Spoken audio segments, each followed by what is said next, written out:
Bonjour à tous, je suis ravie de vous retrouver dans ce nouvel épisode.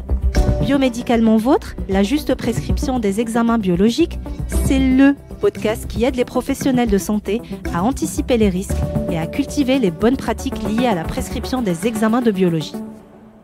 Je suis Abla, biologiste médicale spécialisée en hémostase, et cette semaine, nous retrouvons Claire, médecin généraliste à Caen, qui a une question qui vous parlera peut-être. Bonjour, je reçois un patient de 39 ans suite à une première thrombose veineuse du membre inférieur gauche. Je voudrais un bilan exhaustif. Ai-je raison d'ajouter une recherche de la mutation de la MTHFR ? Alors, Claire est face à un patient qui présente un premier épisode de thrombose veineuse profonde. Il a moins de 50 ans et est donc bien candidat à un bilan de thrombophilie. Jusqu'ici, tout va bien. Mais la recherche de la mutation du gène de la MTHFR fait-elle partie de ce bilan initial ? Eh bien, la réponse est non. Il n'est pas recommandé de prescrire une recherche des mutations de la MTHFR dans ce cas. On y pense parfois dans les cas de thrombose veineuse cérébrale, mais c'est surtout l'homocystéine qui est indiquée. Et pourtant, il existe bien un lien entre la MTHFR et l'homocystéine. La méthylène-tétrahydrofolate réductase, ou MTHFR, a un rôle primordial dans le cycle des folates et intervient dans la méthylation de l'ADN. Aussi, cette enzyme permet le recyclage de l'homocystéine. On peut déduire que les mutations touchant cette enzyme vont entraîner une réduction de son activité et donc une hyperhomocystéinémie plus importante chez les patients homozygotes ou hétérozygotes composites. D'ailleurs, l'appellation mutation n'est pas tout à fait correcte. Compte tenu de leur fréquence, il s'agit de polymorphismes.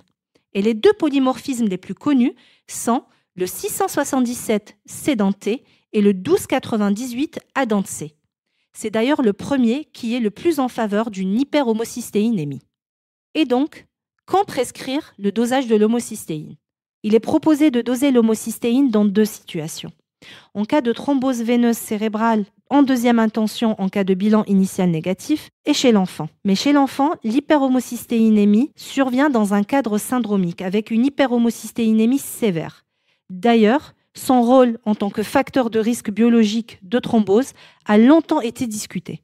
En dehors de ces pathologies, une hyperhomocystéinémie ou un polymorphisme du gène de la MTHFR n'est pas associé à la survenue de thrombose veineuse, qu'il s'agisse d'un premier épisode ou d'une récidive. Mais quel est le risque pour ces patients avec hyperhomocystéinémie ? Eh bien, le risque est ubiquitaire. Des problèmes cardiovasculaires, ophtalmologiques, osseux, obstétricaux avec anomalie de la fermeture du tube neural, neurologiques avec démence, dépression et même troubles bipolaires, et surtout hypofertilité masculine. Ce dernier sujet sera d'ailleurs traité lors du prochain épisode. Ne le manquez surtout pas. Alors si je résume bien, il n'y a pas d'indication à prescrire une recherche du ou des polymorphismes de la MTHFR lors d'un épisode thrombotique dit typique. Cependant, un dosage de l'homocystéine peut être utile en cas de thrombose cérébrale avec bilan initial négatif. C'est le moment de la question rituelle. Et j'ai des chiffres à vous donner. Le polymorphisme 677 C dans T de la MTHFR est très fréquent, avec 10 à 30% des caucasiens qui sont homozygotes et environ 30 à 60% hétérozygotes. Au final, cet examen est à interpréter avec prudence et est surtout indiqué en cas d'infertilité.